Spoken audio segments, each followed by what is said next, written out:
हजारो वर्ष झालं प्रकाश गेलेला नाहीये, उजेड गेलेला नाहीये. तिथं आपण एखादी मशाल नेली, अंधकार काय म्हणाले, तू कुठून आला आताच? 1000 वर्ष झाले मला इथं राहता राहता आणि तू मला म्हणतो की बाहेर हो. नाही, मशाल गेली, प्रकाश गेला की अंधकार आपोआप नष्ट होत असत. ज्ञानाचा सूर्य उदय झाला. किती वर्षाचं आपलं अज्ञानरूपी अंधकार नष्ट होतं. म्हणून त्या ज्ञानाचं काहीतरी आम्हाला रसपान करा, जेणेकरून आमच्या जीवनामध्ये भक्ती वाढेल, ज्ञान वाढेल, वैराग्य वाढेल, विवेक जागा होईल. श्रोत्यानं वक्त्याकडून काही अपेक्षा केली पाहिजे. आजकालच्या श्रोत्यांची अपेक्षा बदलली आणि त्या अपेक्षाच्या अनुरूप वक्ते सुद्धा बदलले. श्रोत्यांना काय लागतं त्याच्यानुसार वक्ते बदलायला लागले. परंतु श्रोत्यानं वक्त्याकडून काय अपेक्षा केली पाहिजे? काय? कमी उद्धार पावेन, कमी उद्धार पावेन, काही कृपा करील नारायण, काही कृपा करील नारायण. असे सांगा तुम्ही संतांना, असे तुम्ही सांगा संतांना. करा समाधान चित्ताची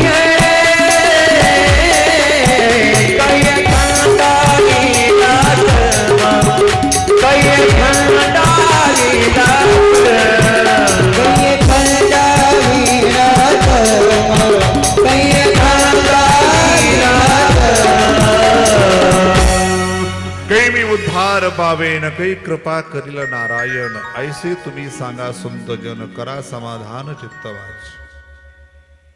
आजचा श्रोता काय म्हणतो? महाराज किती पैसे लागू द्या, महाराजांना हसवलं पाहिजे, पब्लिक जमा झाली पाहिजे. आजचा श्रोता बदलला आणि श्रोत्यानुसार आजचा वक्ता सुद्धा बदललेला आहे. परंतु श्रोत्यानं अपेक्षा काय करावी? आपल्या जीवनामध्ये भक्ती कशी वाढेल, देवाविषयी श्रद्धा, देवाविषयी प्रेम कशा प्रकारे वाढेल, आपल्या जीवनामध्ये ज्ञान कधी प्राप्त होईल, ज्ञानाचा उदय कशा प्रकारे होईल हा विचार करावा. ही अपेक्षा वक्त्याकडून त्या ठिकाणी ग्राह्य धरावी. मेरा तार हरि से जोड़े कि ऐसा कोई संत मिले, मेरा तार हरि से जोड़े कि ऐसा कोई संत मिले, मेरा तार हरि से जोड़े ऐसा कोई संत मिले, मेरा तार हरि से जोड़े ऐसा कोई संत मिले. वो ऐसा कोई संत मिले, ऐसा कोई गुरु मिले, ऐसा कोई संत मिले, ऐसा कोई गुरु मिले, ऐसा कोई संत मिले, ऐसा कोई गुरु मिले, ऐसा कोई संत मिले, ऐसा कोई गुरु मिले. मेरा तार हरि से जोड़े ऐसा कोई संत मिले, मेरा तार हरि से जोड़े ऐसा कोई संत मिले. मेरा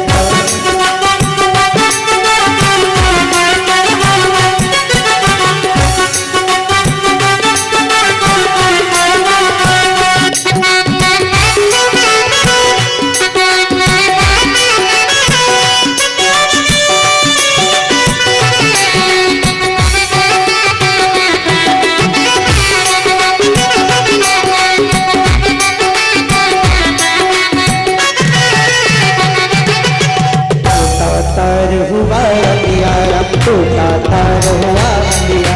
हरि दिखे ना हरि का द्वार, हरि दिखे ना हरि का द्वार. मेरा बिछड़ा मित्र मिला दे, ऐसा कोई संत मिले. वो मेरा बिछड़ा मित्र मिलाए, ऐसा कोई संत मिले. मेरा तार हरि से जोड़े ऐसा कोई संत मिले, वो ऐसा कोई संत मिले, ऐसा कोई संत मिले. मेरा जुडे हरी से तार ऐसा कोई संत मिले. आपल्याला देवाशी जोडून कशा प्रकारे देईल, देवाशी कनेक्टिव्हिटी कशा प्रकारे करेल, ऐसा कोई संत मिले. ज्ञानाची प्राप्ती, भक्तीची प्राप्ती, वैराग्याची प्राप्ती कशी होईल? आणि विवेक विवेक कसा जागा होईल जीवनामध्ये सार काय असार काय खरं काय खोटं काय ही समजण्याची जी बुद्धी तिला विवेक म्हणतात. तो विवेक आपल्या श्रवणातून कसा प्राप्त होईल असं काहीतरी सांगा. कारण या घोर कलियुगामध्ये माणूस असुर वृत्तीला प्राप्त झालेला आहे. असुर वृत्तीला म्हणजे असुर म्हणजे राक्षस राक्षसी प्रवृत्तीला प्राप्त झालेला आहे. राक्षस गेले म्हणले माणसंच राक्षस झालेत आजच्या काळामध्ये. म्हणजे राक्षसांचं काम काय होतं? राक्षसांचं काम होतं हिंसा करणं मारहाण करणं दुसऱ्याला त्रास देणं. राक्षसांचं काम होतं मांस भक्षण करणं. राक्षसांचं काम होतं मदिरा दारू पिणं. राक्षस गेले मांस भक्षण करायला लागले मांसच दारू प्यायला लागले मांसच हिंसा करायला लागले. अशा राक्षसी प्रवृत्तीला प्राप्त झालेल्या जीवांचा उद्धार करण्याकरता काहीतरी सांगा. कृष्ण भगवंताची भक्ती जीवनामध्ये प्राप्त होईल अशा प्रकारे काहीतरी सांगा. प्रार्थना केल्यानंतर सुतजी प्रसन्न होतात आणि सुतजी म्हणतात तुमच्या जीवनामध्ये भक्तीचा ओघ वाढेल भक्तीला पूर येईल. कृष्ण भगवंत तुमच्या भक्तीने संतोषी होतील प्रसन्न होतील असं काही तुम्हाला सांगणार आहे. काळरूपी सर्पाच्या जबड्यामध्ये सापडलेला जीव आणि त्या जीवाला काळरूपी सर्पाच्या तावडीतून वाचवायचा असेल तर कलियुगामध्ये एकच साधन आहे श्रीमद भागवतम शास्त्रम कलो किरेन भाषितम. म्हणजे भागवतासारखा दुसरा सोपा आणि सुलभ दुसरा उपाय नाही. एतस्माद अपरम किंचित मनशुद्धेन विद्यते जन्मांतरे भवेत पुण्यम तदा भागवतम लभेत. म्हणजे मन शुद्धी करण्याकरता चित्त शुद्धी करण्याकरता कलियुगामध्ये भागवतासारखं दुसरं सोपं आणि सुलभ साधन नाही. वेगवेगळ्या युगामध्ये वेगवेगळी साधन आहेत परंतु कलियुगामध्ये भागवतासारखं सोपं नाही. आणि भागवत केव्हा ऐकायला भेटतं म्हणजे जन्मांतरे भवेत पुण्यम. आपण या वृंदावन भूमीमध्ये कथा श्रवण करत होतो तर डबल पुण्य लागतं. डबल म्हणतात ना डबल इंजिन की सरकार तसं इथं डबल कोणतं एक तर भागवत ऐकायचं आणि वृंदावनामध्ये भागवत कथा ऐकायचं. डबल इंजिन की सरकार लागते. आपण डबल काहीतरी पुण्य केलेलं आहे की या धामामध्ये येऊन आपल्याला कथा श्रवणाचा योग आहे. आणि सूजी सांगतात जन्मांतरे भवेत पुण्यम. जन्मांतरामध्ये आपण काही चांगलं कर्म केलेलं त्याच्या फलस्वरूपामध्ये आपल्या जीवनामध्ये भागवत कथा श्रवण करण्याचा योग लागतो. सूतजी सांगतात एक वेळेचा प्रसंग म्हणजे राजा परीक्षिताला शाप प्राप्त झाला. आजपासून 7व्या दिवशी तक्षक नावाचा नागदंश करणार आणि राजाला मृत्यू येणार. राजानं पणापट सगळं सोडलं. घर परिवार राजवाडा मुलं बाळ पत्नी सगळं सोडलं. अलंकार शरीरावरचे राजसी वस्त्र सगळे सोडले. साधारण वस्त्र धारण केली आणि राजा निघाला कुठं गंगा नदीच्या तटावरती. म्हणजे राजा अगोदर का नाही निघाला म्हणजे माणसाला जोपर्यंत मरण दिसत नाही ना तोपर्यंत देवही आठवत नाही. राजाला मरण दिसू लागले की 7व्या दिवशी आपल्याला मरण आहे म्हणजे आता संसार करून करायचं का आता देवाचं भजन केलं पाहिजे देवाची प्राप्ती केली पाहिजे देवाला जाणलं पाहिजे देवाचं काहीतरी केलं पाहिजे.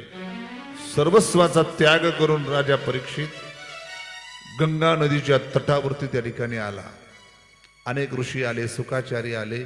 सुखाचार्य राजा परीक्षिताला भागवत कथा सांगणार तेवढ्यात स्वर्गातील देवता इंद्रादी देवता अमृताचा कळश घागर अमृत भरलेलं घेऊन आले आणि समोर ठेवलं. जसे घागरी ठेवले ना कळशात तशी एक घागर आणून ठेवलं आणि हात जोडले. म्हणले महाराज तुम्ही ज्या राजा परीक्षिताला कथा सांगत आहात ती कथा आम्हाला सांगा आणि हे अमृत राजाला पाजा. हे अमृत राजानं पेलं की राजाला काही होणार नाही. किती वेळा जरी तक्षकानं दंश केला राजाला काही होणार नाही. याला घरी पाठवून द्या म्हटले आणि याला जी भागवत कथा सांगत ती आम्हाला ऐकवा. शुकाचार्यांना ही गोष्ट पटली नाही. शुकाचार्य काय म्हणतात ती घागर उचला म्हणले तुमची कळस अमृताचा आणि निघा म्हणले. तुम्ही अधिकारीनेच कथा ऐकण्याची. म्हणले का तुम्ही आले असते कथेला बसले असते चाललं असतं पण तुम्ही काय केलंय की अमृत घ्या आणि या अमृताच्या मोबदल्यामध्ये आम्हाला भागवत कथा ऐकवा. तुम्ही मला खरेदी करण्याचा प्रयत्न करत आहात. मी असल्या क्रय बुद्धीच्या व्यापारी बुद्धीच्या माणसाला नाही म्हणली माझी कथा ऐकवत. निघा म्हटले तुम्ही.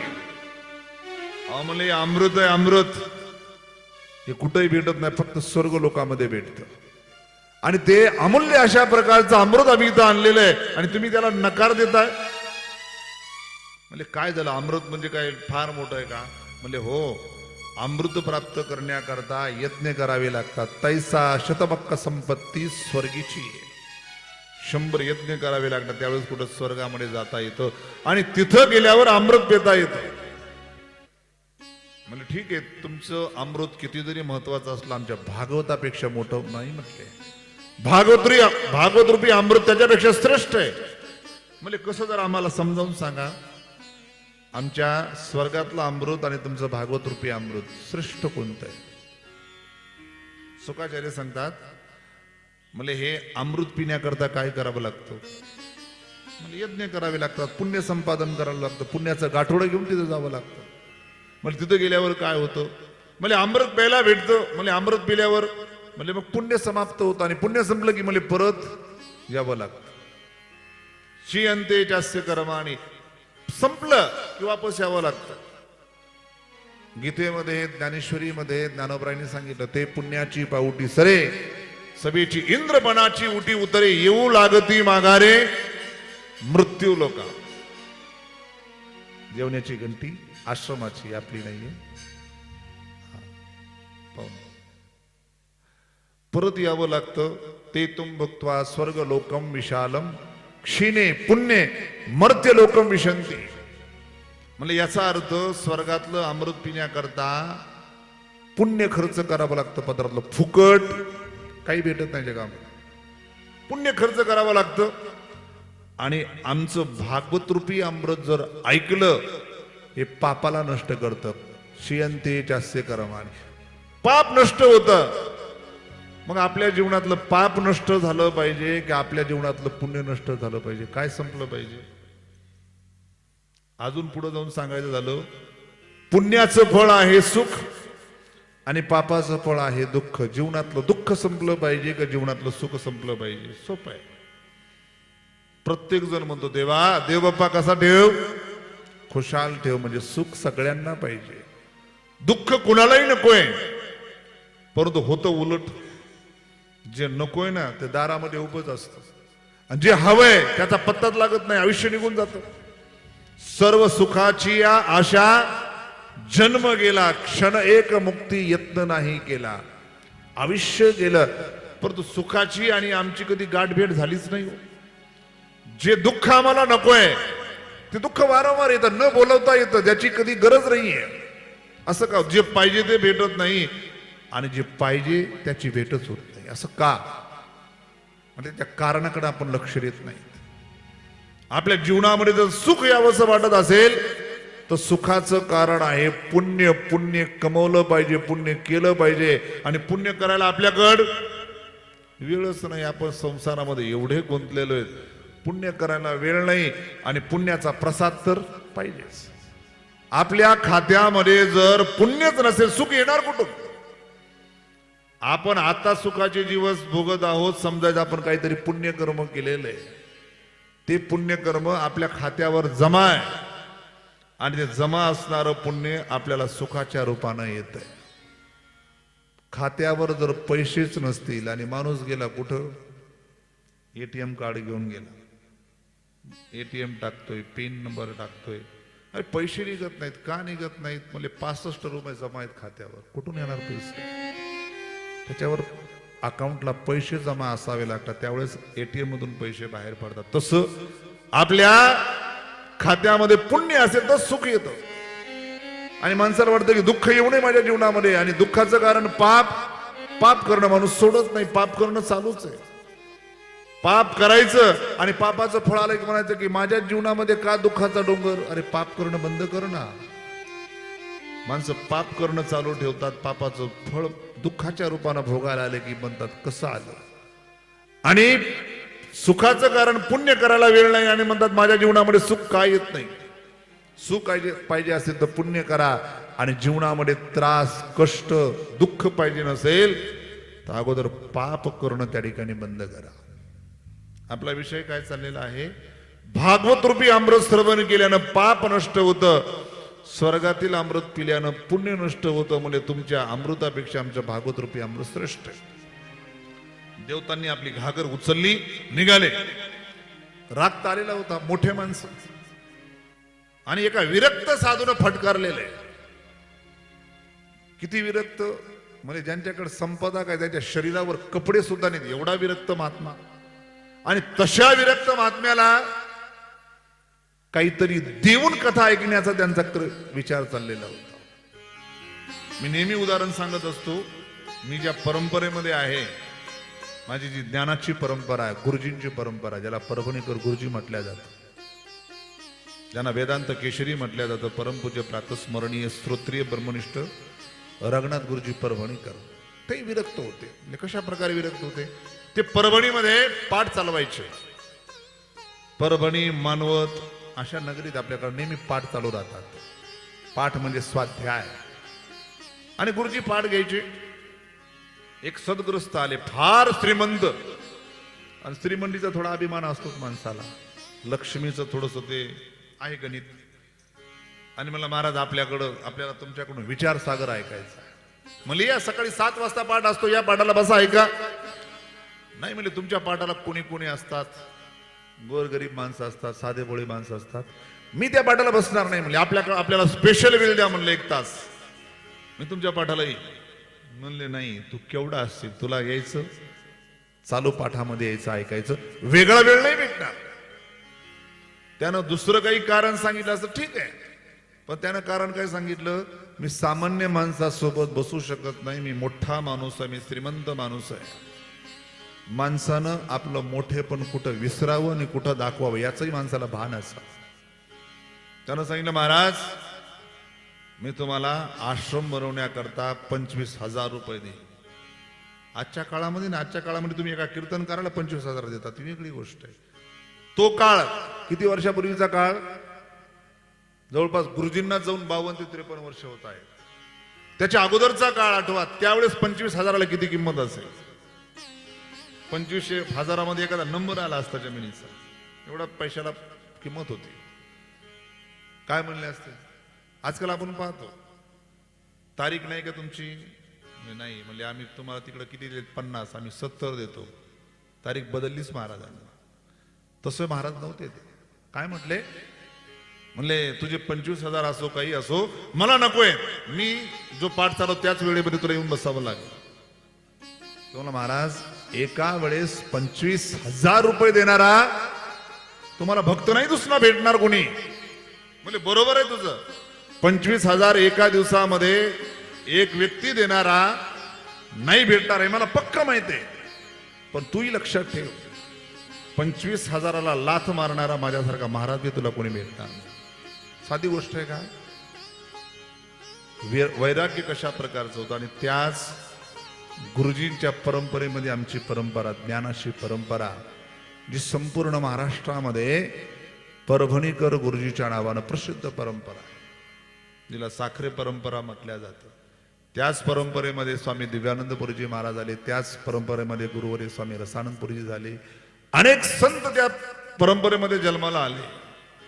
आपला विषय चाललेला आहे, सुखाचार्य म्हणले निघा, अमृताचा कळस घेऊन निघा. म्हणले काही गरज नाही तुमची. माणसानं कुणाला मोबदल्यामध्ये मोजावं याचं भान माणसाला असावं. इंद्रादी देवता गेले ब्रह्मदेवाकडे, म्हणले सुखाचार्याने आम्हाला कथा ऐकवली नाही, अमृत घेऊन जा म्हटले. म्हणले 7 दिवस होऊ द्या, राजा परीक्षिताला कथा ऐकू द्या, मग बघूया काय फळ प्राप्त होतं. 7 दिवस झाले. 7व्या दिवशी राजा परीक्षिताला मुक्ती प्राप्त झाली, मोक्ष प्राप्त झाला, भगवत प्राप्त झाली, भगवत प्राप्ती झाली. मग ब्रह्मदेव म्हणतात, आश्चर्यचकित झाले ब्रह्मदेव, म्हणजे भागवतामध्ये असं आहे का? 7 दिवसामध्ये मुक्ती. अनेक दुसरी साधनं आणि भागवत रूपी साधन तुलना केली पारड्यामध्ये टाकून, भागवत ग्रंथ श्रेष्ठ ठरलेला. अशा प्रकारचा परम पावन ग्रंथ म्हणजे भागवत ग्रंथ. आणि हा भागवत ग्रंथ म्हणजे देवर्षी नारदांनी सनकादिकांच्या मुखातून ऐकलं. सनकादिक कोण होते? म्हणजे ब्रह्मदेवाचे मानसपुत्र होते, ज्यांची नावं सनक, सनंदन, सनातन आणि सनत कुमार, 4 भावंड. त्यांच्या मुखातून कथा श्रवण केली. म्हणजे देवर्षी नारदजी एका जागेवरती स्थिर नसतात. नारदांचं कसं आहे, आता इथं आहेत वैकुंठात की स्वर्गलोकात की ब्रह्मलोकात की कैलास पर्वतावर की पृथ्वीवर की फिरत राहतात सारखे. नारदजी एका जागेवर 7 दिवस राहिले कसे, त्यांची आणि सनकादिकांची भेट झाली कशी, हा प्रश्न ज्यावेळेस शौनकाने विचारला, सूतजी सांगतात, एकदा ही विशालायाम चत्वारो ऋषयो मलाह सत्संगार्थम समायाता ददृशुस्तत्र नारदम. विशाल, विशाल भूमी म्हणजे बद्री विशाल, हिमालय, त्या ठिकाणी बद्रीनाथ धाम आहे. त्या ठिकाणी एक 4 भावंड राहत होते. म्हणजे काय करत होते, म्हणजे त्यांचं जीवनच होतं कथा मात्रैक सेविना, कथा मात्रैक जीविना. त्यांचं जीवनच कथा सांगणं, कथा ऐकणं, कथा सांगणं, कथा ऐकणं. म्हणजे त्यांच्या कथा ऐकायला किती पब्लिक असायची, म्हणजे पब्लिक कोणीच नव्हती. 4पैकी एकानं कथा सांगायची एखाद्या दगडावर बसून, तिघानं खाली बसून कथा ऐकायची. दुसऱ्या दिवशी 3पैकी एकानं वर बसायचं, पुन्हा बाकी तिघांनी खाली बसायचं. आणि आपल्याला कसं वाटतं, हा भरगच्च मंडप बसला म्हणजे जरा कथेला आनंद येतो. म्हणून आजच्या कथाकारामध्ये आणि सनकादिकामध्ये अंतर आहे. त्यांना काही देणं गेलं नव्हतं. आणि ज्यांचं जीवनच कथा आहे अशा सनकादिकांच्या जवळ पोहोचले कोण, देवर्षी नारदजी. नारदांना पाहिल्याबरोबर सनकादिकांनी नमस्कार केला, त्यांचं स्वागत केलं. बसा म्हटले आणि बसा म्हटल्यावर नारदांचा चेहरा पाहिला. आणि चेहरा काय असतो, मनाचं अंतकरणाचं दर्पण आहे, आरसा आहे. मनात जे चालतं ना ते चेहऱ्यावरून समज असत. काहीतरी तुम्हाला ताण आहे, मोठी चिंता आहे, सांगावं लागत नाही. काय होतं, चेहरा स्पष्ट सांगतो की काहीतरी ताणतणावामध्ये माणूस आहे. आणि एखादी आनंदाची गोष्ट झाली, मनासारखी गोष्ट झाली, मग असा चेहरा प्रफुल्लित दिसतो. जसे आज आपल्या यात्रेमध्ये फिरताना, शोभायात्रेमध्ये सगळे कसे दिसू लागले, एकदम प्रसन्न होते. कुणाकडे काही टेन्शन चिंता होती, सगळं विसरले होते आणि वृंदावनाचा शोभायात्रेचा आनंद घेत होते. तसं त्या देवर्षी नारदांचा चेहरा पाहिल्यानंतर सनकादिक म्हणतात, नारदजी तुम्हाला चिंता कशाची हो, साधून चिंता नाही केली पाहिजे. रडणं पडणं चिंता करणं ही ग्रस्तांची कामं आहेत. साधून रडणाऱ्या ग्रस्तांना आधार देण्याचं काम करायचं, मानसिक आधार दिला पाहिजे. स्वतः साधू जर चिंता करत बसला, साधू जर रडत बसला, तर सामान्य ग्रस्ताकडे पाहायचं पण. काही काही माणसं मला म्हणतात, महाराज कशाला ताण घेता एवढे, वर्षातून 2दा 3दा 4दा आपलं बसा ना, किती चिंता करता. काही काही असं म्हणतात, भीती घालतात, महाराज एवढं टेन्शन घेत जाऊ नका, एवढं यात्रेचं शुगर होईल, बीपी होईल. जे व्हायचं ते व्हायचं, देवासाठी करायचं. सांगायचं तात्पर्य, साधून चिंता नाही केली पाहिजे.